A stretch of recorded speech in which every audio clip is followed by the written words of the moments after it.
so this is going to be just a quick look at one of my favourite new additions to the studio. In case you somehow missed the hype online, this is one of the new frames from Grid, who take classic pieces of tech and meticulously deconstruct them to form an art piece, and they look absolutely awesome.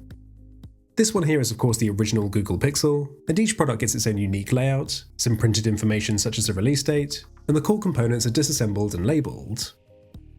All of the components are genuine parts, aside from the batteries which are replicas due to safety concerns, and all are neatly arranged to form a really professional looking final design. The entire production is of a very high quality, starting right from the unboxing. The frames are wrapped in a custom grid paper, sealed elegantly with a wax seal stamp, which I thought was a nice touch. If you're buying these as a gift, then the hard work is already done for you.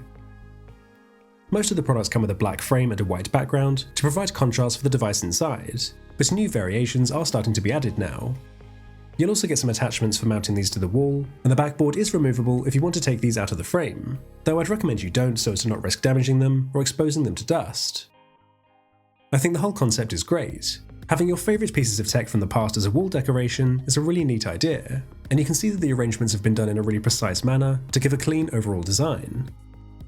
Most of the pieces available right now are for Apple products, but you can find things like Game Boys, older Android devices, and of course there will be new products added to the lineup in future. If you go on the Grid website, you can browse through the full lineup, and there are a bunch of cool frames available already. I'm extremely happy with my frames. I think these are an excellent accessory for any tech enthusiasts, and I'm sure I'll be getting some more of these going forwards. They are fairly expensive, but that does cover the cost of the components themselves, as well as the high quality assembly, which I think fully justifies it. I'll leave a link to the Grid website down below for you to check out for yourselves, and if you have any questions about these then do leave a comment and I'll do my best to answer. Give the video a like if you enjoyed it, and subscribe for more content like this.